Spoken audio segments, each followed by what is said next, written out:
Welcome to another episode of the Chasing Poker Greatness podcast. As always, this is your host, the founder of ChasingPokerGreatness.com, Coach Brad Wilson. Today's Friday, which means it's a very philosophical day, and Duncan and I are joined by Solve for Wise, Matt Berkey, also CPG podcast guest number one, Matt Berkey. And with that said, I'm going to throw the ball to Duncan and so that he can, set up the rest of the show. For sure. And also creator of the new podcast, Only Friends, available in several places. And Matt, maybe you can tell us a little bit about that. I know people can go on YouTube. Where can people watch the show? So it's available for video on YouTube, and then basically any other podcast outlet, the audio should be available. We're a little slow on the uploads, to be quite fair, but it'll get there at some point. Get an assistant or two, Berkey. I mean, the thing is, like, it's really funny. We were very lucky. We had 3 kids reach out to us. I shouldn't call them kids. 3 young men reach out to us and volunteer to intern, and they've been wildly helpful. But I had no idea how many gopher tasks we have until I realized that, like, we're basically working them too hard. You know what I mean? Like, they're time stamping, they're going through our website, they're doing all of this stuff, and then it's like, on top of that, hey, could you upload the audio? It kind of just gets done when it gets done. Yeah, makes sense. And plus, your show, you have a lot of different people going back and forth too. I think the editing and mixing of that audio just feels like a nightmare. So we've been getting a lot of pushback in the comments. People don't get it. It's not produced. We're doing it live. So Andre's running everything through a live feed, and he's doing all the cuts. He's doing all the audio mixing, and we don't have the proper equipment. Like, this is the problem. This is why there's such a massive hole in this space for this type of content, because nobody has any fucking clue what goes into the back end. Yeah. Like, when we were doing the Negranu Polk Heads Up Challenge and like a lot of the other production we've done in the past, we were borrowing or renting equipment that would cost anywhere between $50,000 and $200,000 to outfit ourselves with. And now we're doing a daily show. Well, we can't rent it. It's too pricey to rent 5 days a week for an entire year, or however long this experiment goes on. And it's really costly to buy for a podcast that generates no direct revenue. So we're finding patches and like workarounds and things like that. And it's like, I have a big booming voice that really like inflects a lot, and I'm a nightmare for Andre. Like, I'm a dream for a sound editor who has the time to like really precisely dial everything in and calibrate towards my voice. But I'm a fucking nightmare whenever there's 7 voices, 6 of which are rather meek and easy to like level off. And then you have this one big booming voice that you don't really have direct control over, right? Like, I'm on a channel with like a couple others. So it's like, either you don't hear Christian because we're on the same channel and he gets turned way down, or I peak throughout the course of the show. And, we're going to keep working on it and tweaking it, but hopefully we get a little grace thrown our way and the audience remains patient. Yeah. Hey, audience, it's free. So deal with it, right? Like, we have 3 people right now on the show, and I'm already a little bit anxious about the editing process. Like, the more people you add, the more difficult it is, and everything's got to be mixed and leveled. And yeah, it's a logistics nightmare. Sure. And also, makes sense. And also, one thing is that usually the people who complain, the complaining voices are the loudest. But from what I've seen, a lot of people... No. Berkey's the loudest. It's the boomingest. So it's the yeah. But Matt, I do have a question for you. I couldn't sleep at night because I couldn't resolve that question.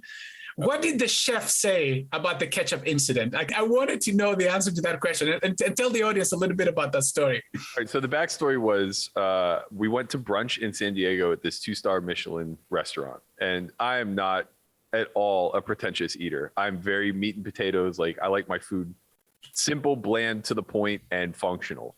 And it's a seafood place, which to me is a little odd, a bit of an odd choice for brunch. But whatever, we're on the ocean front, so it kind of makes a little sense. And I like fish, but I'm not like an eclectic seafood eater. I'm not into oysters and shellfish and all this other. Like, give me a nice white fish, make it, cod or halibut or something of that nature, something meaty, and I'm good. So I'm going through the menu, and I'm basically looking for something that I can palate at noon on a random Thursday. And it's like, all right, they have fish and chips. It would be impossible for me not to like this. It's such a simple meal. So I order it, and it comes out. And I'm from Pittsburgh, like the land of ketchup. Heinz 57 is built and bred in Pittsburgh. So we put ketchup on everything where ketchup would make sense to go. If it's fried, it's being dipped in ketchup, period. And the waitress comes out, serves it to me. And, it's basically just like fish on a platter with French fries. And I'm like, excuse me, could I get some ketchup? And I'm already prepared to be disappointed. I'm expecting to get like the quote unquote fancy ketchup where it's going to be like spicy or some other shit's going to be added. And I'm going to be like intolerant of it, but whatever. And she's like, oh, the chef doesn't carry ketchup in this restaurant. We don't use that for this type of food. He's prepared a nice sauce for you. I'm like, how dare you? Like this isn't his decision to make. I get to decide what I dip my food in. And I was like, I don't want your sauce. And like, come to find out, it's just like Zaxby sauce where it's like, ranch and ketchup mixed together or some shit like that. It's like, give me the other half of this sauce that he used to make it. Like the raw ingredient. Yeah, it's like he didn't whip this up from scratch. I know he has a bottle of Heinz back there that he mixed together with like some ranch or whatever. Like let's stop pretending here for a second. So she kind of like was very snooty about it. I'm like, all right, whatever. And I was about to eat it dry, and then I was like, hold on. We're like on the boardwalk. There are restaurants everywhere. So I get up and excuse myself, and I walk next door to a fast food place, and I just get like as much ketchup as I could tolerate or carry back. And I come back and I enjoy my meal. And that was that. I left a good tip. I walked out, and I hope that whenever she was cleaning the table, she went back to the chef and said, this son of a bitch went and found ketchup. He brought his own ketchup. Can you believe it? So there was no interaction with the chef? No. Oh, God. that's so anticlimactic. Oh, I mean, so we kind of talked about this a couple days ago when we were talking about the Will and Jada stuff.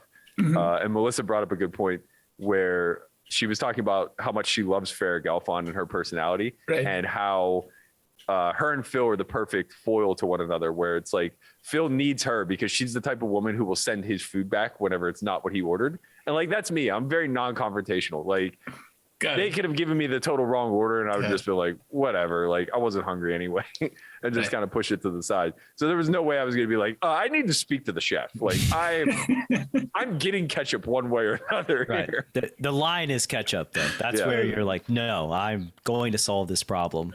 I mean, I'm not going to have no ketchup. I wouldn't go so far as to not eat the food, but it would have been close. I think it would have been close. You're the customer there, and it's not an unreasonable request. Come on, I mean, you just asked for ketchup, you didn't ask for like some fancy ingredient that only, As I get older and live in Vegas longer and am surrounded more by people who have acquired wealth, I just realize how fake and contrived and pretentious and snooty high-end living is. Yeah. And it's just so the polar opposite of everything I was born into and have known my entire life. Like, I will just never, ever, ever arrive at a point in my life where Kraft macaroni and cheese isn't something that I indulge in every now and again. Like, I'll never like turn my nose up at people that are just like eating simple things or enjoying simple pleasures in life. Yeah, I think it's like at some point they decide that like the normal game of life is like too boring, and so just like layer on additional games on top of the game, and it's just like all kind of silly in my experience as well. It just seems like a giant dick waving contest of like, You can have some fun with them though. Like, sometimes I remember like in some nightclubs, people were like, oh, you cannot get in with those Snickers. And I was like, oh, you want me to take them off from you? Just go like, it's like, I would do that. Not a problem. But I hear you 100%. By the way, we created a strategy segment just for you. So we have a very important question about strategy because we need to get serious here. It's a serious podcast. So button opens. We have Queen 4 offsuit and 15 big blinds on the big blind. So do we 3-bet jam or do we 3-bet call? What's the strategy there? I have to tell you, this really set me back a long, long way in my comprehension of this game because maybe I'm not studying enough. I don't have a 3-bet range off 15. I'm just ripping or folding. Right. Maybe I'm old school, I haven't really delved into the 5 big blind 3-bet call off range there, but yeah, that was a real unique situation. I mean, you're the math guy. Tell me how this works. Like, did he actually arrive at a point where he's indifferent with queen high and kind of has to call? All right. So let me tell you what went through my mind, because, Phil is for those of you who happen to live under the rock, that happened. Phil Hellmuth, very famously, he 3-bet with 15 bigs and then called a 4-bet for his entire stack. I was telling Brad earlier that I have a tendency to allow Phil to be result-oriented sometimes because of how good he is at reading people when they're strong or they're weak.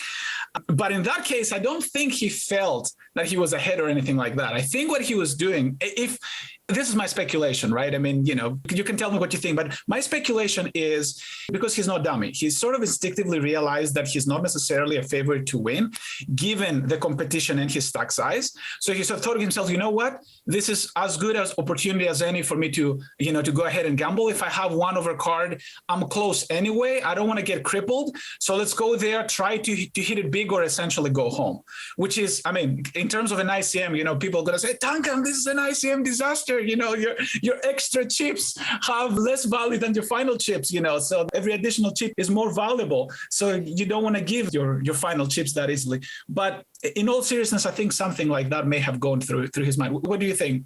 I think that's probably a pretty reasonable assessment. The paradox to me is that I watch him do this over and over and over again with like really strong hands. Like, I've seen him like raise fold ace jack off of like a comparable stat. It just doesn't align with Helmuthian style of play, right? It's so strange to me. And maybe like this is his new wave, right? Maybe him and Cantu got back in the lab and it was just like, yo, look, if you're going to be doing some wild shit, make sure you have a face card when you do it. And if you're getting 3-1, like, what can you do, man? You got to stick it in. Right. Exactly. Maybe he thought the 4 was an ace. I don't know. I mean, it's 15 big blinds, so honestly, I have no fucking idea also, about like, anything the at this point anyway. Is so egregious. It went like min raise to like 6x or like 6 big blinds or 7 big blinds, something like that. So he like almost had half of his stack in the middle. Right. And it's just like, if you're going to do this, I mean, I guess you just start a clicking war where you go like 4.5. I don't know what, like, if the plan is to 3-bet call it off, I don't know what min. Well, there was no plan. Yeah. I don't know what min clicking it, like how that outperforms like just the jam versus the button open, right? Like that to me is the question mark. Well, I don't even know the ICM situation. Here's the line of thinking. I can't jam this hand. It's terrible. Right. This is what the people will think. I'm the best player in the world. Right. It starts with Foxton opens way too many buttons. Can I jam? No, I have queen 4 off. This hand's fucking terrible. Okay, but Foxton still opens way too many buttons. Maybe I'm a nit. He's going to see me destroy. It's the old man coffee syndrome. Like, I'm going to play up my image and just like blast off here and then find yourself in a spot where it's like, fuck, I'm getting like 3.5 to 1 now. I have no choice. Yeah, I think the irony of this situation is I played a tournament a few months back and I'm pretty sure I jammed versus a guy who I thought was opening too many buttons with like the queen deuce for like 30 bigs in the tournament that I played, because it was like, I don't know, tournaments are strange to me. I was like, I didn't do much studying beforehand in like MTTs because, I mean, I'm not going to invest energy into my one MTT every 2 years. But like, yeah, it was just, it's an interesting environment that's quite different from cash. And to me, it was like, okay, like if we're going to try to generate fold equity, it felt like jamming super wide versus like a button open is way superior than like opening with ace 4 suited from under the gun or something along those lines with like 25 bigs. So yeah, it was just like, spots where I can leverage a bunch of fold equity against one villain who's likely opening wide. And, you know, in Helmuth's case, right, he had the queen in the four, so he had equity. He didn't have 0% equity. Sure. He still realized. So there was hope. But yeah, I'm woefully unstudied in MTTs. Speaking of woefully unstudied in like live MTTs, our boy, you know, Nick just got second yesterday for like 300K down in Texas. So yeah, congrats to him. Looks like he's investing lots of energy in the live poker streets, which is kind of an unexpected career arc for him. Yeah, I think he enjoys it. I spoke with him a bit about it. He's been playing a fair amount of 1020 at Bellagio. He wants to try to like get bigger games going, which I'm all for, but it's tough. The landscape's tough. Honestly, like I've never been a huge fan of tournaments either, but I'm strongly considering shifting my study more that way for a few reasons. One, they're open, which is pretty nice once you're in an established spot. But two, they're largely unsolvable. They're a much more mathematical conundrum than the static environment of cash. Not that cash is anywhere near solved, and trust me, that's my passion deep down. But same. People on average, the floor of like 100 big blind no limit hold'em is much higher than the floor of like entry level MTT play. That's true. Or like if we want to talk about the most simplified version of MTT play, like 15 big blind poker, right? Even 15 big blind poker is expanding every single day with what we're seeing. I mean, just like the utilization of small sizing is really complicating the game tree. There was a fascinating hand played in the USPO between Sean Winter and Ali Zmirovic, where they were three-handed. ICM was very close. I think him and Ali both had 50 bigs and Jake had like 40. Jake opens button, Sean 3-bets small, Ali cold fours out of the big. And somehow in a cold 4-bet spot, they've only currently put in 12 big blinds, which is insane to me. Right. Just insane that like these are the sizings that are being studied and utilized, but it makes a ton of sense because you know, these high rollers are a little bit quote unquote turbo-ish from a structure standpoint. So they're mostly playing on average 25 big blind poker, and they're trying to solve it down to something more complex than just push shove or push fold, right? Right. So it comes back to Sean, and he has a 6 suited, which, you know, probably going to be like a low frequency bluff, and he chooses to 5-bet click. So again, now they're playing a 5-bet pot, only 50 blinds effective, not all in, and somehow we see 3 streets of betting out of Sean. That's crazy. So it comes jack high, he goes 10%. Turn is a king, he goes 15%. River's a 6, and he jams for half pot and gets Ali to fold queens. And it's like, this is just, my head is exploding. Right? It's like, I can't tell you how many times with 50 bigs that I've been in this scenario with queens, and it's just like, okay, well, I'm going to live or die with this hand. Like, we're just all in. I'm not interested in playing 3 streets post and keeping in his 10% bluff frequencies of ace high or whatever. But like, you know, these guys are insanely sharp, and that spot is so unique. Like, there's no way that either of them have ever really calibrated for a 3-handed ICM scenario at a final table, 5-bet pot, in and out of position, right? Like, they're intuiting their way through this off of other studies that they've done. And it's really endless because that spot will never present itself again. Not in that specific dynamic. I teach that in general, 100 big blind cash is like a 6-bet game. Generally, like a natural 6-bet game, like 3-bet pot, bet. The river bet is just jam for the most part. Like 4 bets pre, there's likely going to be like a small bet and then a jam, or you can go to like small jam and stretch it into like a 7-bet game. And like as you add depth, you know, you can add like an extra bet because the pot increases exponentially in size. If I may, Brad, just a very quick point to that, and I think that's the difference between the cash games and the tournaments, right? So the complexity in tournaments lies exactly in what Matt basically suggested, like the ICM, that every chip is worth a different value, but the complexity in cash games in the depth. Like if you go really, and he mentioned that earlier, like when you compare 100 big, Matt mentioned that is 100 big blinds cash versus tournaments are far more complex. Like there's hands down, right? I mean, but then when we talk about like, let's say 1,000 big blinds deep cash games and tournaments, then that's a different story. But this different type of complexity. So yeah, go ahead. Yeah, we need our like the 10th bet that goes to the middle. We need to have some bluffs for our Right, 10th bet. How the fuck do you get there? Well, you've got to put in the first 9. Exactly.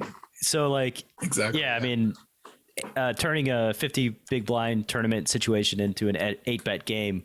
Yeah, I mean, that's kind of really wild to me fascinating too, because as you add depth to cash, what ultimately ends up happening is range advantage becomes such a massive leveraging point. Absolutely. That rather than bets being added to the game tree, what ultimately happens is sizings increase up to like, I mean, really up to infinity, but like we've been able to at least study up to like 4x pot jams and potentially even like 10x pot jams, depending like how large you get. Basically, like the more polarized the range can become and the more linear the other range is, the more jamming just takes place for infinite, because the amount of calls that you find in the other range are just like really difficult to even find at equilibrium, but then almost impossible in practice. Right. Yeah. Like, And not blockers too. Sorry, go ahead. I was going to say, just in the polarization versus linear, like you don't want to offer your opponent great pot odds. And one way to do that is by like a 4x river bet.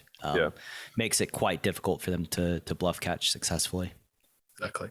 Another question before we run too much off topic here, but another question I had. Is there a topic, Duncan? What's the topic here? We were thinking of talking about poker media a little bit. We were hoping that Matt will shed some light in the what's missing in the poker world in terms of poker media, and that's like the big question that we have for today. But before that, I was curious on one more thing, because Matt, in your podcast, you talk about a lot of poker personalities, or people who play a lot of poker, people know, like, you've talked about Garrett, you talked about Dylan, Rampage, Bunny, you talked about a lot of different people like that. I'm wondering, like, what are their reactions? Because you're very, and I like that. And I think that's why people kind of like the podcast, is because you're very raw. You speak your mind, you don't sugarcoat it. You say exactly as it is. How do they react to you? I would say mostly positively. I think that I try to be as objective as possible. And I obviously just try to lean on people that I know. Like I don't want to go so far as to say like I have relationships with all these people, but it's like we're peers. We play together. We're at worst acquaintances. And I think Paulina probably felt a little bit over scrutinized, but I thought we did a pretty good job as a whole, like a team, and myself specifically, like just laying out what's public and factual and not really inferring any sort of opinions one way or the other outside of like the bigger question, which was how should we treat these live streams? Are we here for the spectacle? Should they be taking advantage of building characters in perhaps a negative way and things of that nature? But that was never really a reflection on Paulina. Like, she could do whatever she wants. Sure.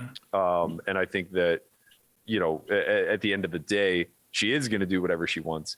I thought we were much tougher on Rampage. And it's like, he's done Poker Out Loud for us. I know him personally. Like, I didn't think he would be offended by any of it, and it didn't seem like he was. We weren't really trying to tell him he's wrong for doing what he was. It was more so just like, again, laying out what it is that he does. What did Rampage do? He bought him for $100K with G-Man directly to his left in the 100-200 game at Hustler. And it's like, whatever. 100% on himself, by the way. Like he said he had 100% on himself. So 500 bigs deep, basically. Yeah, and like the assumption is Garrett that it was a fair chunk of his role. And we're just basically pointing out the obvious. Like that's very negligent. But also, to his credit, he's incredibly young, and he has other means of income through YouTube and whatever the hell else he's getting his feet wet in. So good, be brash. Take shots. Like. You'd much rather be in that scenario with G-Man to your right or not in the game at all. But also the lineup was very soft. Like, it didn't work out for him this time, but I think he's winning in that spot, even if Garrett is sucking up a lot of his EV. Yeah, it's tough playing 500 bigs with Garrett directly on your left. I think too, like in a soft game or soft environment like that, and I didn't watch the stream. I just saw like the 1-4-5 hand where he like tried to bluff Garrett turned a straight, which by the way, I think was just like, whatever. I think his hand probably wants to bluff. It is what it is. I didn't think it was like a punt or anything awful or atrocious. But yeah, there is something to be said about like, you know, the infinite game, staying in action, and probably not kind of going out of your way to tangle with, you know, the behemoth on your left when you have other opportunity to battle some other folks who are in the game. And I think a lot of that, like you said, he's young. A lot of that is kind of, I think, ego, pride, all of these things. Like, let's take on the giant here. It's also part of the business plan. Yeah. Those follow-up videos that he did got clicks, and that's true. I think that's probably one of the biggest point, because if some of the listeners, you know, listen to this and they think to themselves, you know what, maybe I can do the equivalent way and I can come back from this. There's a difference between somebody like Rampage who gets side benefits from all of this, and somebody else who actually, if they lose the last penny they own, they may never be able to recover, which is something that I'm always trying to be very cautious, because I tend to, you know, speak to a lot of people, and you guys too, I'm sure. I mean, you know, like they're not necessarily in the light of publicity. And I mentioned that to one on Twitter as well, to a comment that Garrett made, that it's okay for people, in my view, to take risks, but it's important to understand what are some of the repercussions if those risks don't go well. And there are people who actually haven't come back to tell the story. Sure. And I think there's like two sides of it, right? Like, for sure. I also know people that play really gigantic and never want their name mentioned anywhere in any public setting in the poker space whatsoever at all, right? But those people tend to be quite successful, like outside of poker. And again, that they have something to fall back on in the case that they do like lose 500K or whatever it is in a single session. They start with a lot of money. It's not going to ruin them. And I think like Rampage is somewhat similar, except, you know, he's going to make content. He's going to claw back a lot of the loss through future YouTube videos and exposure and all of these other like various revenue streams. It's a person that still has like, a win rate at poker too, right? Like he's going to make money this year playing poker. Maybe he won't profit playing poker this year because that's a big loss. But like he recouped, he ended up winning like a ring a couple of days later and recouped 60K immediately. Yeah. I mean, that's lucky, obviously, but you know, he's going to keep playing poker for the rest of the year. So like he will recoup some of the loss. He seems to love it too, which is very helpful. Like he's not good. Like he just seems to genuinely love playing cards. And that's like, a really strong thing to have in your corner. He loves the content too. Yeah, I was about to say he loves talking about poker too, which is just When he came out to do Poker Out Loud, he was very like, it was clear that he was on a mission to build a big YouTube brand. Like he was basically explaining like, look, I've done my research. I have some really good concrete ideas on how I'm not only going to grow this channel, but I'm going to grow a multitude of other channels. And he seems to be well on his way. Yeah, good for him. Which is a good segue also about poker media and some of the new approaches that people, I think Andrew Nemi was the one who started that idea of like live hands. I don't know if there was any pioneer before him. Was there anybody else who was doing this? I think Poker Trooper was like the first one to. Oh, he was the first one. Okay. Vlogging. But Nemi was the first one to like really do it professionally, like really well done. Real well done. I mean, that's the first one that I saw anyway. Matt, why don't you talk to us a little bit about that? What is the progress historically of the side poker entertainment, either just watching poker, but also talking about poker, discussing poker and poker stories? And what are some things that are missing, you think, from? I think as an entire community, we have really screwed the pooch on this one. We were blessed in the early 2000s with the advent of the whole card cam simultaneous to online poker kind of getting its feet underneath it. And we incurred a massive boom, which made things very easy because you don't have to market a boom. A booming market will market itself, right? Like it's just like crypto at this point. You don't really have to shill Bitcoin. It's just a thing. You know, it's mainstream media is picking it up. And that's the way poker was in the early 2000s during the moneymaker era. But nobody really had the foresight to understand that there are going to be, you know, call them black swan events or corrective action that allow us to regress back to the mean and become the niche market that we always were and always will be. The problem with not having that foresight is then we get to Black Friday and then the years post it and nobody's picked up the slack, right? Instead, what happened was all the media that was being financed by online poker rooms pre-Black Friday died. Card players all but out of existence. Bluff actually went under. Sites like Poker News are now just marketing firms for hire. They don't exactly do organic things anymore. It's more so like pay us X amount and we'll mention you in this column, that type of stuff. So media as we know it fell completely by the wayside. Televised poker as we know it fell completely by the wayside. And now we're left with this problem that keeps getting echoed throughout the community of why can't we bring in new money? Why can't we bring in new clientele? Why aren't we expanding? Why is there no place to scale, no growth? Why can't we acquire the female clientele? Why can't we acquire the minority clientele? It's because we were marketing a dream for a decade, and that was easy to facilitate. You could play online for pennies and potentially be the next Chris Moneymaker. There was billions of dollars, literally $1 billion industry, driving the marketing train, building characters like Daniel Negreanu, Antonio Esfandiari, Phil Locke, all these guys who have a nickname, they all are a part of the poker lore that was generated by these online sites. When that all fell, nobody picked up the pieces. And the problem is that we're now left to kind of scramble and do it ourselves. So vlogging became the low-hanging fruit. And these guys are killing it, right? And they're doing what poker media is failing to do. They're shining a light on the day-to-day grind. They're building characters, even if only themselves, but a lot of them are collaborating amongst each other and making their stories interesting, making their lives interesting, making their friendships and things of that nature interesting. But looking bigger picture, I guess, what's our greatest failure, I would say, is that we're not leveraging anything other than the game itself being played. So we are still trying to lean on a non-visual game as the selling point as to why new people should be interested. We're still trying to reinvent the wheel as we did whenever hole cards became a thing in 2003. And nobody gives a shit. There's no way to dramatize poker.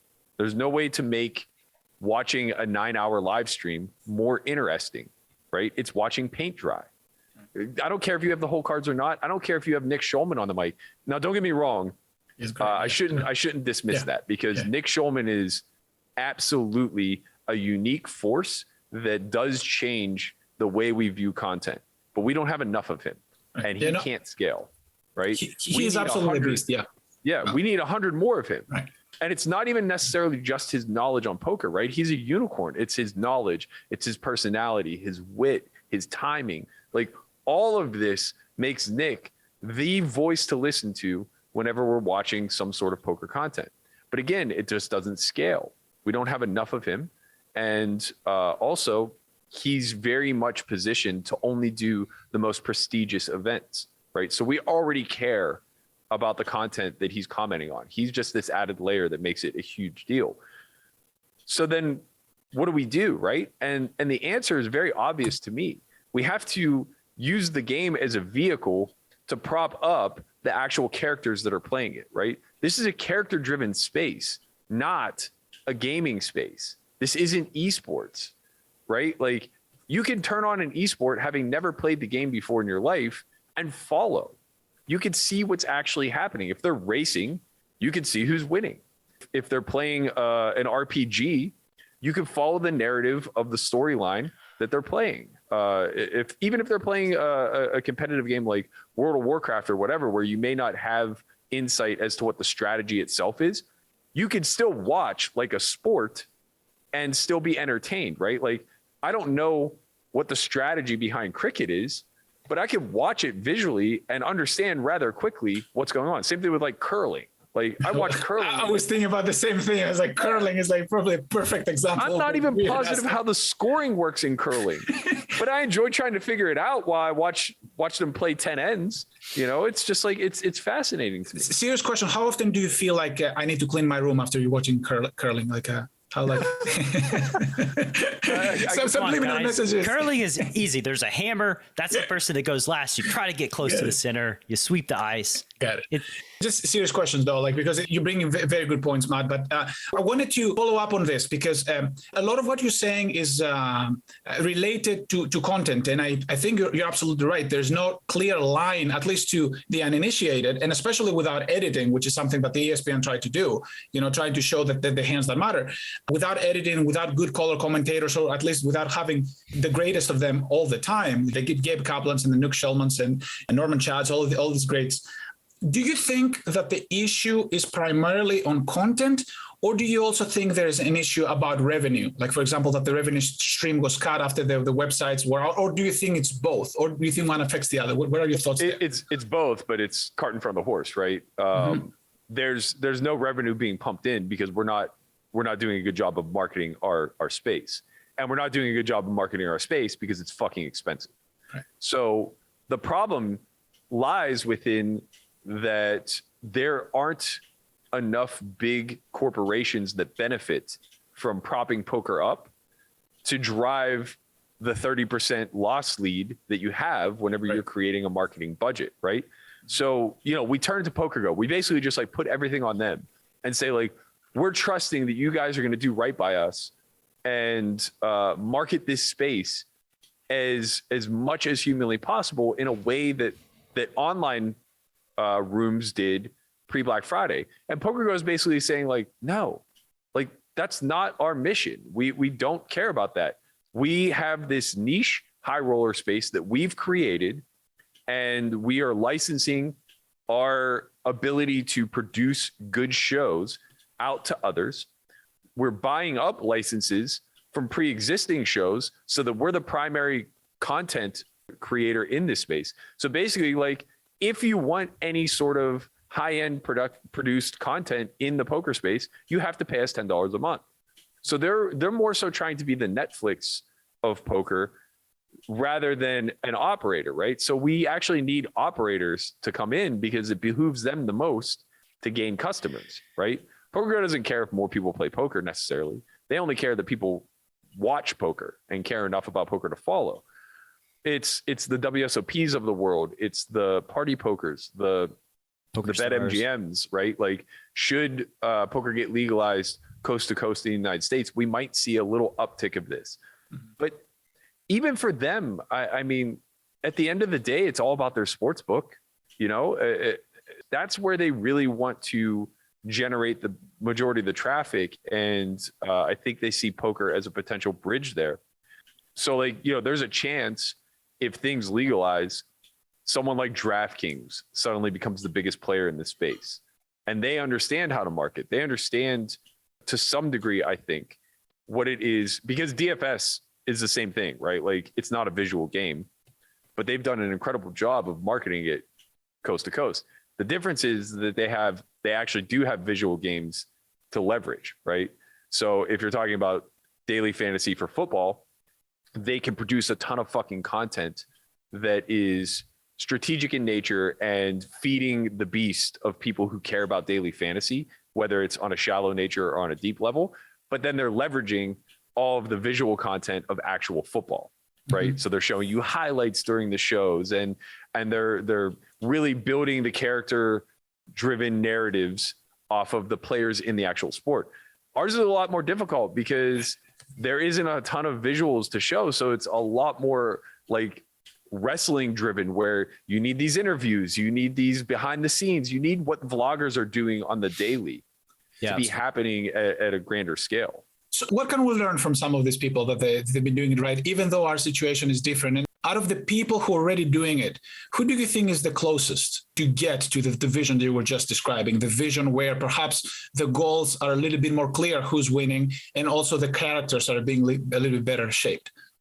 I really don't think there's anybody in the space doing a good job. I think Doug did a great job as a self-initiated kind of platform construction. Mm-hmm. Like, he built himself up very well. I think Brad Owen's doing pretty amazing things. Like, he's grown almost 2x larger than Doug, mm-hmm. which is pretty impressive considering he's just churning out the same content daily. Mm-hmm. But it does show that consistency is really rewarded in this space.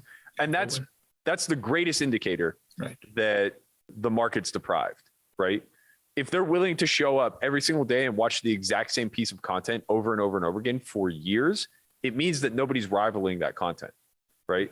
So I think that's probably the greatest takeaway that we have here, is that the space is ripe and it's adjacent to a lot of bigger markets such as sports betting, daily fantasy. Like, these are billion breaching $1 trillion industries. The betting industry will be $1 trillion industry within the next 5 to 10 years, depending on how legalization goes, right? We're on the fringe of crypto. We're on the fringe of all these things, but nobody is really willing to take the loss now to build this massive entity that can bridge all of these spaces together. Poker goes in the best position, but I don't think that it's in any way, shape, or form a part of their mission. It's quite strange. I think after Black Friday, a lot of the platforms seem to be antagonistic towards pros and characters in general.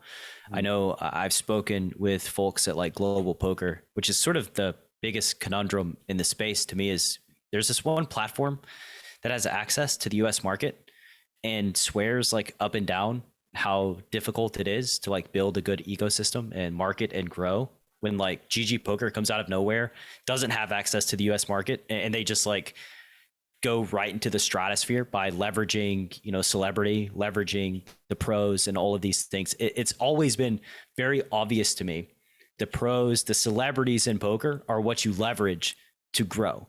Now, whether or not people are willing to invest the resources necessary in doing that is another question, or whether it's even viable or feasible in the marketplace. But I mean, when I started making content, a couple of years ago, this podcast, like there's nobody that's going to help me make this a business and make it move forward into the future, right? It's all on me. I've got to sell training. I've got to sell courses. I've got to, leverage connections for other opportunities and kind of just like go about it my own way and say, well, fuck all the platforms and all of these outside people who, they're just not going to help. You've got to bootstrap it and do everything on your own. And I think that's quite the bottleneck for most people who get into the poker content creation space of like, well, yeah, you're going to have to do it for a while and you're not going to make any money. And you just have to press on and figure out how to like build a business. As a matter of fact, you're going to lose money. Like what Matt said earlier, you have to be ready to lose a lot of money, especially if it's something that it's a big thing. It's a big production, right? Right. So that to me is sort of the weirdest. It's a strange thing that, Full Tilt they came along like near the end as a major player in the poker space, right? They were a minor player for quite a while. And it was like play with the pros, and they leveraged, the dream and the pros to their massive advantage. And that was what enabled them to grow. But then I think the fallout from Black Friday obviously didn't do any of the poker pros any favors as it related to like how Black Friday or how Full Tilt, just that whole situation of, them not having the players' money in escrow and all that. I think so long as we are in an individualistic mindset in this space, where you are forced to bootstrap and be self-made and only worry about your bottom line and your EV in the space, I think as long as that's true, we'll continue to contract rather than expand. And I think also what people are going to find out the very hard way, it's going to be a very difficult lesson for most, is that when you're in a contracting market, no matter how good your product is and no matter how unique or special you think what you have to offer is, you're ultimately going to find that the ceiling is not only low, but very unattainable. So there's no first mover's advantage right now in this space regarding anything that's already been done, whether you're talking about vlogging or training or coaching or creating software, whatever the case may be. First mover's advantage has been long gone, right? Unless you come up with something genuinely unique, which in my opinion, the unique thing that would really move the needle and give you a first mover's advantage would be to be the first, like the industry leader in cooperation. Somebody building a cooperative type of business model in this space would be the absolute end all be all for a lot product. How would that look like? How would you, like, again, I mean, we can always, speculate, visualize, create a vision. How would that look like a cooperative? I've tried to figure out a way to model this for a long time. It's something that I really do have a lot of belief in, and something that I think can be pulled off. The issue is monetizing, because we don't have that outside revenue coming in, and almost everybody's operating currently off of either an a la carte model or a subscription model. Right. And the issue is there's not enough meat on the bone when you start talking overhead to do like rev share deals with everybody. And this is why PokerGo is not able to grow either, because they're only really interested in doing rev share deals. And that's just honestly largely a fail, because I'm not even positive that they're profitable, but even if they are, it's impossible to if I want to make a movie for them and they say, okay, great, what we can do is fund it X%, and then we'll do Y% rev share on the back end. It's like, well, you can't isolate my movie. You don't sell it a la carte. So how does the rev share even work, right? It's like, am I going to get 1 cent on the dollar for everybody who subscribes to PokerGo, or is it going to be every new subscriber that comes after my movie launches? Because if it's the latter, this is a fuck deal for me, right? Like, now basically I'm an affiliate who is creating content that costs hundreds of thousands of dollars. So it just kind of fails. And at scale, that's what we see whenever we're talking about the training industry or the vlogging industry or the streaming industry, or all these things that could potentially funnel more eyeballs to our community. There's just not enough meat on the bone to say okay, well, what's going to happen is SolveForWhy is going to become the #1 platform for people to go to for poker training. And what we're going to do is we are going to license training from every existing coach that we deem to be worthy, right? So we're going to find a way to work a deal with Run It Once and Upswing and, Jonathan Little and Brad and all of these guys. And then what's going to happen is we're going to pool all the money that gets funneled in from just our website. And everybody's going to get some sort of percentage based off of the contribution that they have. And they could still operate as single entities, right? So they could still have a monthly subscription that you could go directly to Brad and say okay, I just only want your content, so I'm going to pay you directly. But if you want access to all the content that we deem to be good in this space, you come to us and you pay us an exorbitant fee. So say Brad is $30 a month. You pay us $500 a month, right? And now you have every single piece of content to choose from. The problem is we can't charge enough, right? Because if we get like what I just suggested, where say we have 10 sites underneath us and they're all charging on average $65 a month, right?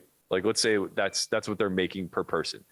And we say instead charge, you can't charge accordingly, right? So say it's 10 people, you can't charge $650 a month. Nobody can afford that. Nobody's going to pay it.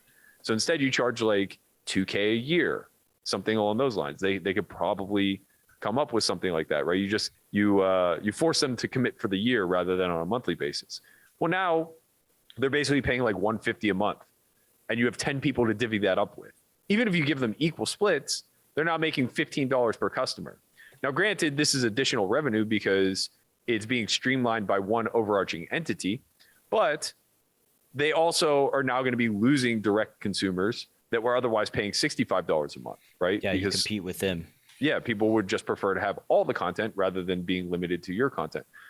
So it's a really tough sell, right? You have to find other people that share in the vision that also are willing to grow and expand alongside you while broadening the market and eliminating the bad actors.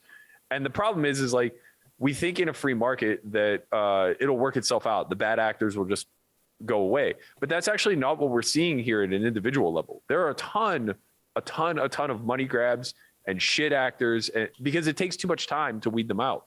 It'll take a decade to get rid of somebody who absolutely is unqualified to be doing anything in this space, right? And the problem is that people are looking for a magic pill. We see this all the time in the public speaking domain, in the motivational speaker domain, the guru domain, right? There are so many people that are just selling bullshit, the how to get rich schemes, right? And the market can't weed them out because the population's stupid and they're willing to pay.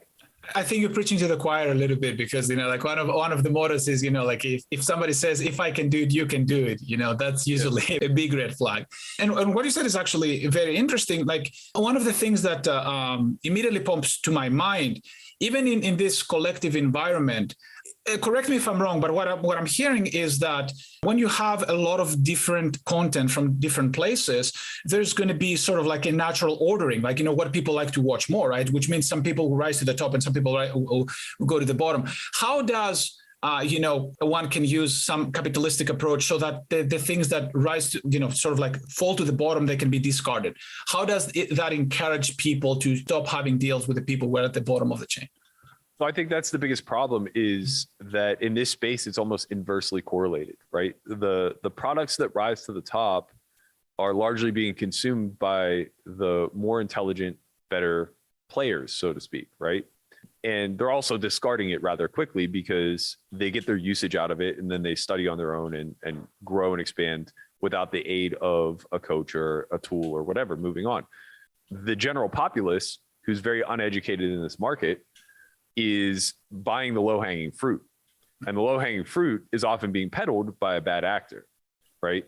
So unfortunately, what often happens is a lot of the market share is being sucked up by a collection of bad actors who are very good at marketing, right? And the product sells itself thing only is true with a small subset of the community that's educated enough already to understand why the products are so valuable. So again, this is where that marketing issue comes into play.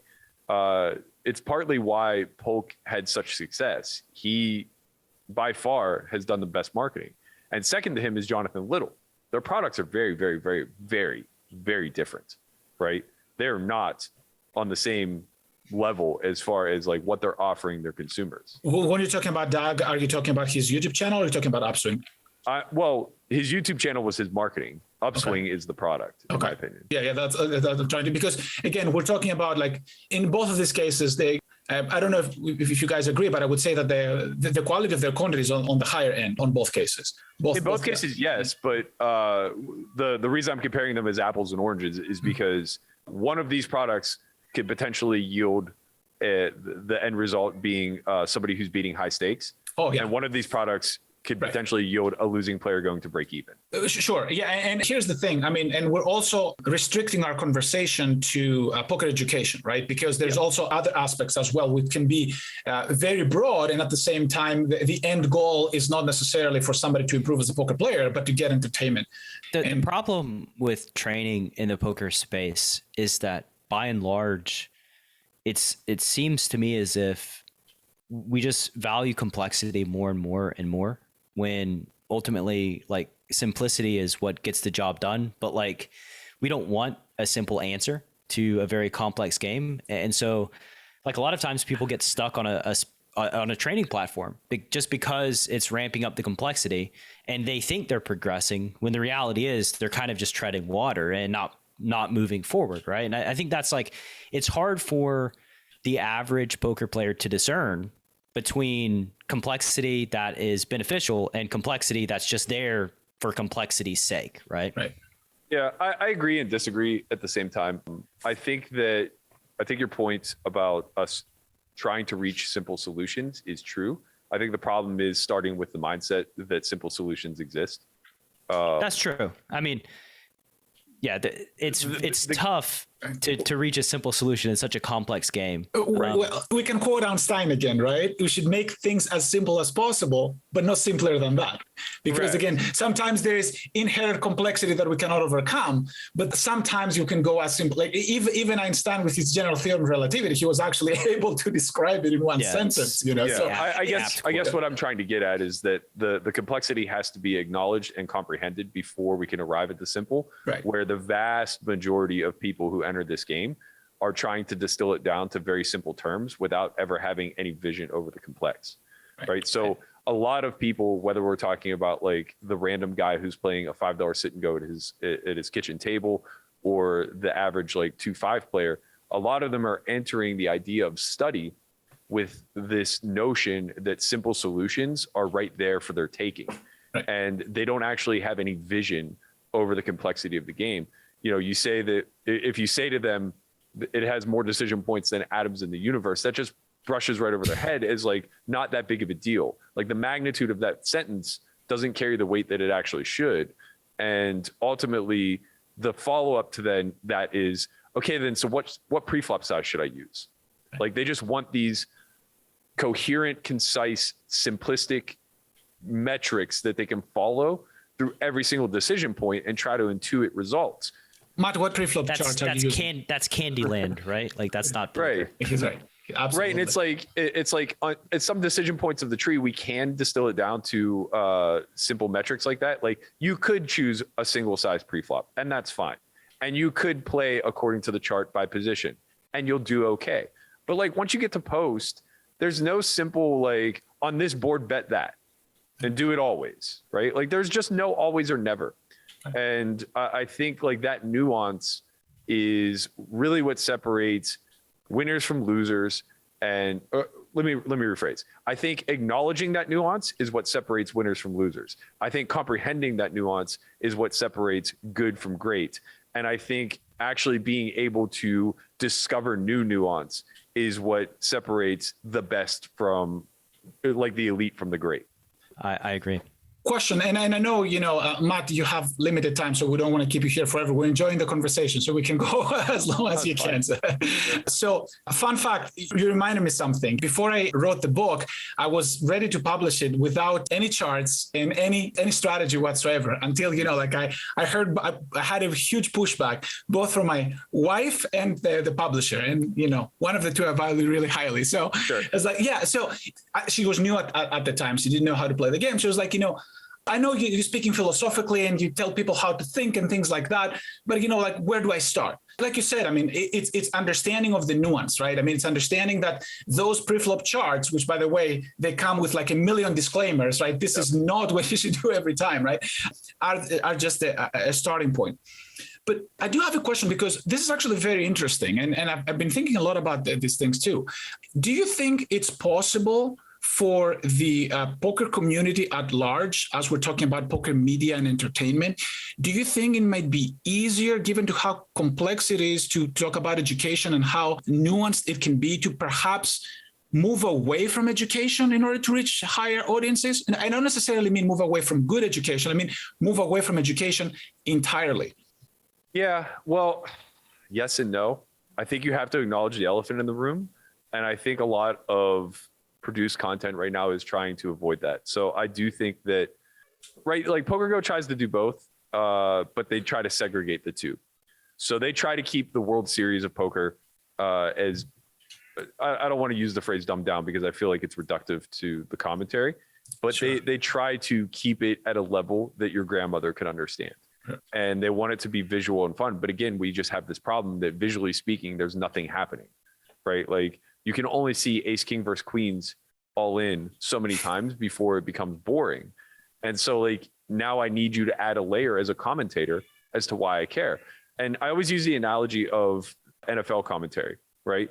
Tony Romo reinvented the entire system when he came in as a former NFL guy who was willing to acknowledge that strategy was existing in the game. And he was willing to divulge his knowledge of said strategy and speak in a language that wasn't necessarily comprehended by the audience at first, but one in which they knew he was a qualified voice to speak in. So they played catch up, right? Whenever he comes out and says like, oh yeah, they're playing Tampa 2 defense and we can expect the linebacker to shift left and the cornerback to drop back and get over the top help. The average person doesn't know what the fuck that means, but they're words in the English language that have a direct definition and literally mean what they mean, right? Like, okay, Tampa 2 is just an adjective and it means a certain defense, right? But we know what the linebacker is. It's a position. We know what the cornerback is. And we can infer what over the top help means, right? And you start to hear it repetitively more and more and more. And what happens is you raise the bar of the average education of the viewer. I think we have no choice but to go the same way, right? It's not like chess where it's predetermined and you could just start to label the grid and say, E5 moves here and people can visually see it move there. And you don't really need to know any more. But if you want to know more, they'll layer a story on top and say like, oh, well, this is a specific opening that was developed in this time frame by this person. You know, we don't have that in poker. So I think it's very hard to not acknowledge the nuance and still retain any sort of audience over any period of time. Like, sure, they'll watch WSOP clips and they'll get hooked. But in order to keep them, you can't just keep repetitively showing them flips over and over again and hearing Norm make a joke about his ex-wife. You need like some language upgrades, right? I was watching football this past year, kind of thinking about how, like, you know, what is first down or second down? What the fuck do we keep track of in yards as a measurement, right? A Hail Mary, shotgun, meters. 3-4, 4-3, you know, like you said, cover 2, cover 3, man. All of these different descriptive words that are in football make it its own special thing, right? Like even in baseball, it has its own language that a double play. Everybody knows what a double play means, but you use it out in the world like, oh wow, look at that person who went to Burger King and McDonald's. That's a double play, right? It doesn't make sense. There's no like use case in the real world. And yeah, I think that's quite a clever observation and quite smart that poker needs its own sort of language that makes sense and is understandable to the average person. And also just upgraded to the current strategy, to modern theoretical strategy. Exactly.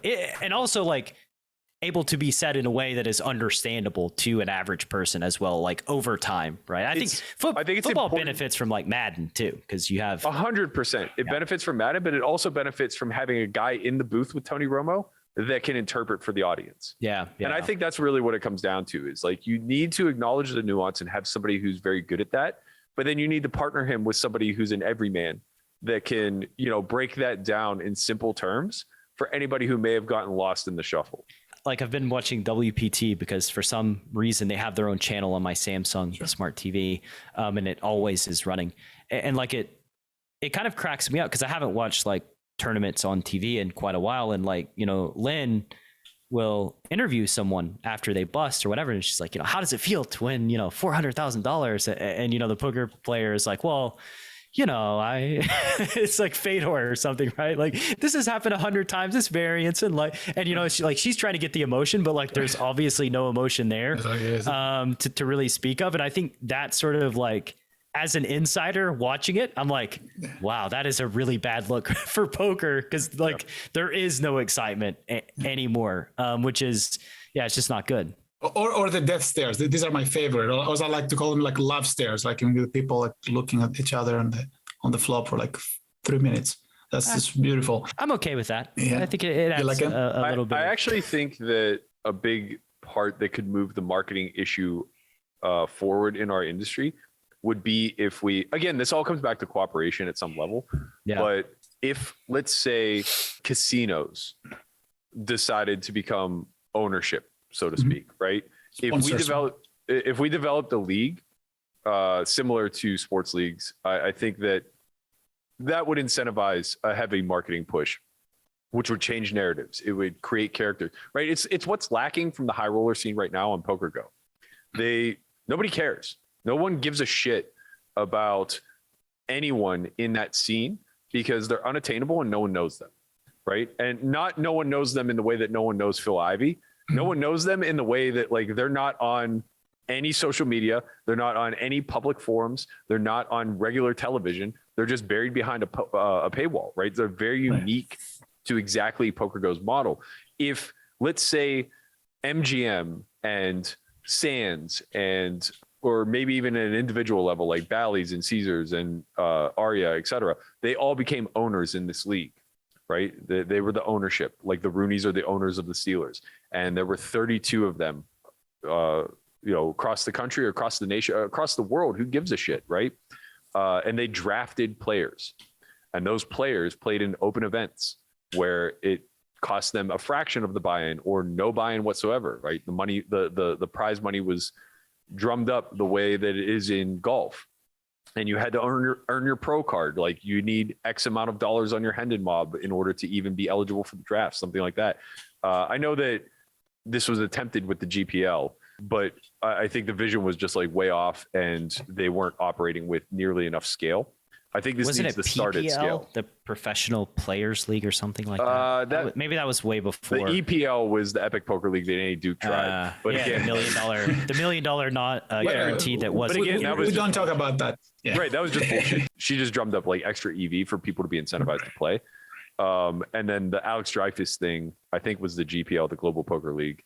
But it wasn't done. The vision just wasn't started with enough scale. You have to start with a lot of money, right? You can't start at a small grassroots scale and try to grow it. It would literally have to involve like the Caesars, the MGMs, the big entities of the world, and you would have to have them out there drafting, call it a fantasy team, whatever.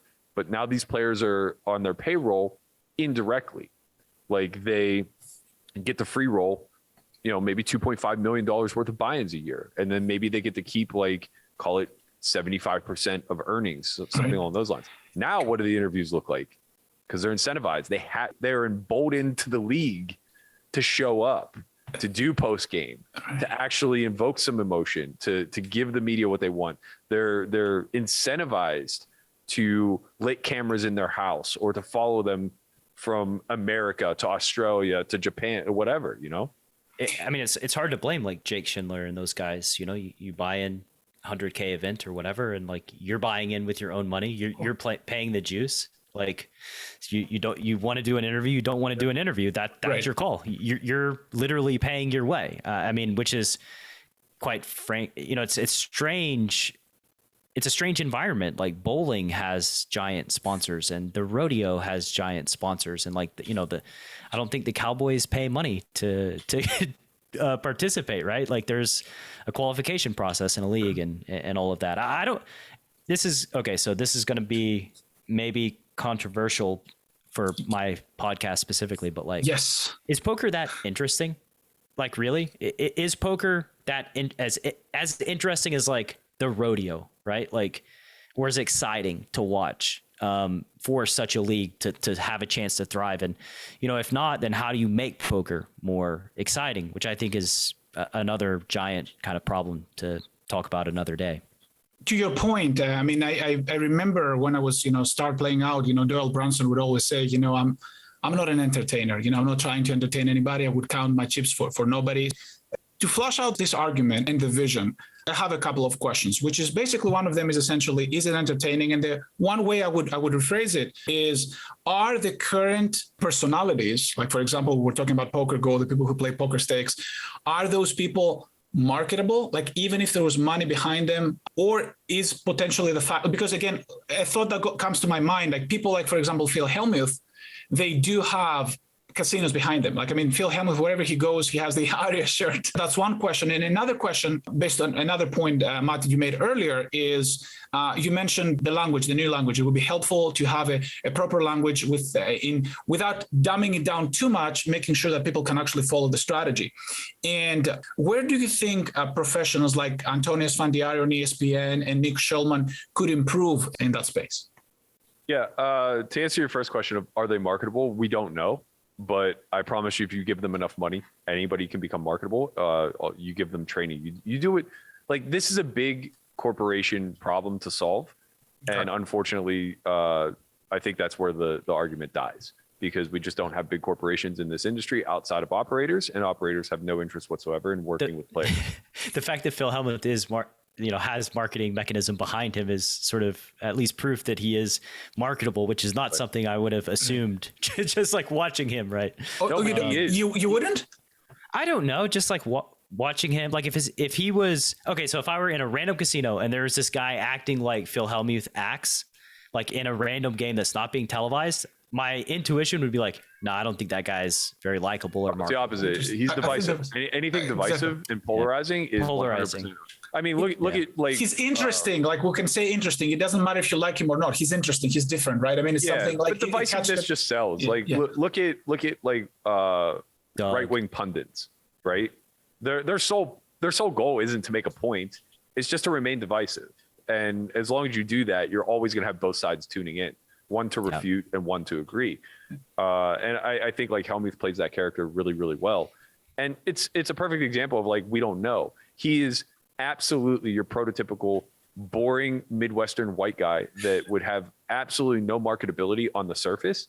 But when you peel it away, he's loud, he's gregarious, he's an asshole, he's unhinged. Like there are all these things about him that he plays the role for, and it generates him 6 or 7 figures in revenue a year. So if you give people a platform and enough opportunity, I think even myself is a good example. It's like if you ask somebody who only knows me from playing with me or from brushing elbows with me throughout the years, they're probably going to talk about me being cold, quiet, reserved, all of these things that truly deep down I'm not. And if you ask somebody who only watches my content and has never met me in real life, never played with me or whatever, they're probably going to say the opposite. He's loud, he's boisterous, he's outspoken, and all these other things. It's like, I'm something in between, but you're playing a role based off of whatever the environment is for you. If you're in a competitive casino environment, there's no reason to be personable. If you are on the mic for an hour a day doing a podcast, there's no reason to be reserved and cold, right? So from the marketable aspect, I think that we have enough people to choose from. Even with a low female population, I think that we can still get the cream of the crop to rise. And if you're giving people the incentive of a bunch of EV on 7 figures worth of buy-ins a year, they're going to be whatever you need them to be. They're going to play whatever role you need them to play.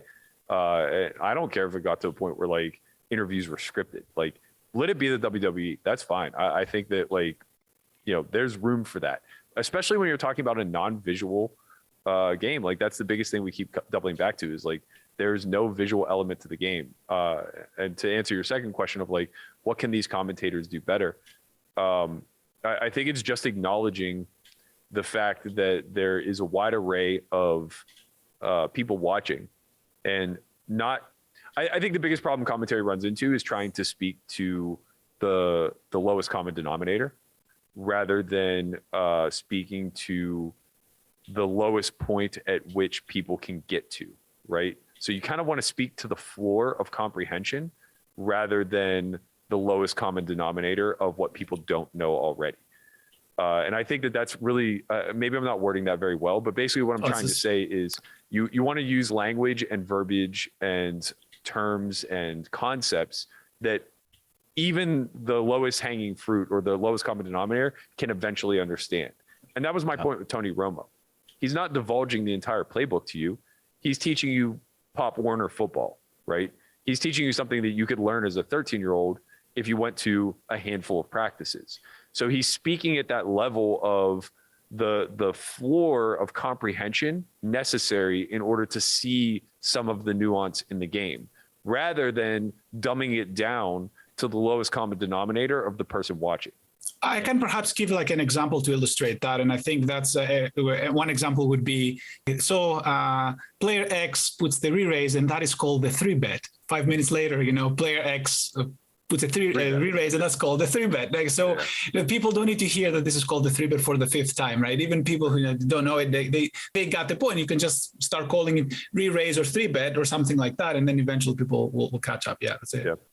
All right. So I think we can wrap up. We've officially gone into overtime. Oh man, yeah, that's exciting. The new language, overtime. By the way, my 11-year-old daughter knows like field goal and like knows how football works, right? I think that's just like people don't want to be patronized as well. I think the watcher doesn't want to be patronized, and you can just speak to them like they're normal human beings who are like capable of learning how things work over time. And yeah, the Tony Romo thing, he peeled back the curtain and sort of showed this element of strategy and started predicting where plays were going to go or how plays were going to be drawn up. And that's compelling to the watcher because it shows them, the game within the game, which is quite an important thing. It makes it way more engaging while you're watching something. And that obviously can be done in poker. It's just poker is very much slower than football. A play in football lasts 10 seconds. A poker tournament lasts, 10 years. And there is also like a way, I mean, the Richard Feynman principle. If you cannot explain something to a 5-year-old, you don't understand it well yourself. But it's not patronizing to use words that people understand. What is patronizing is to like necessarily keep repeating the same thing over and over, because a 5-year-old doesn't need repetition. Actually, as a matter of fact, if anybody needs repetition, is us old people, because the 5-year-olds absorb so quickly, right? So the only thing you have to do is just use language that, they comprehend. Imagine having a conversation with somebody and be like, yeah, that it's called a 3-bet. And then like 100 times in that conversation, like describing it to them every single time, they'd be like, what the fuck is wrong with like, stop talking. Or even, I think the bigger point to make is once it's established that they understand what a 3-bet is, not patronizing them by then explaining what a 4-bet or a 5-bet is. That's exactly just right. Use the term, right? They can extrapolate. It's not that difficult. Exactly. So I guess one last question, just to close it off. A very simple one, takes us another 2 hours. Does poker need celebrities? We need platforms. So yes, we need platforms to leverage. I think that aids in the marketing conundrum that we suffer from. I think that only good things happen, as much as I'm going to regret saying this, only good things happen when people like Kim Kardashian or Dan Bilzerian are shouting from the rooftops that they play poker. Somebody timestamp this, please. Okay, just. I mean, Phil Hellmuth threatens to burn the Rio down. Right. To me, these are the most well-known people. Nobody's was gonna. Great TV. Yeah, you're not gonna run into a cabbie that asks you about Jason Kuhn, and that's just an unfortunate byproduct of our marketing issue at play here. But until we can correct that, people are gonna ask me if I've ever played with Dan Bilzerian. I get asked that all the time. Nobody cares anything else. I can tell people, oh, you play poker for a living? That's awesome. It's like, yeah, I literally gamble for houses. They're like, oh, cool. So you know Dan Bilzerian? It's like, yeah. That reminded me something I wanted to ask you, Matt. Have you ever played with Dan Bilzerian before? I have indeed. He's a fucking nit. He's an absolute fucking nit. You heard it here first. A goddamn nit. Berkey, your podcast here, we'll close on that. If the CPG listener wants to check out, this show that you got rolling 5 days a week, where do they go? Head to youtube.com/solve4why. We're usually live at 2 p.m. Monday through Friday. You can catch the replay on YouTube or on any podcast audio channels that you listen to. Awesome, man. Yeah. It's been great having you as always. What are you going to say, Duncan? I was going to say that, for those of you impatient people who are waiting for timestamps, just give it a little bit of time. They put timestamps a little bit later. So just be patient, people. We're poker players, right? I mean, patience is important. CPG is destined to never have any timestamps. So if you're waiting for timestamps, you can, go somewhere else. Get an intern. I have an assistant, and I have infinite things to do. There's always more work to be done and more things, and timestamps are probably number 15 on the priority list, and spoiler alert, I don't think I'm ever gonna make it to number 15 on the priority list. Understand. Again, great conversation, and talk to you in the near future. Yeah, thanks guys. Absolutely.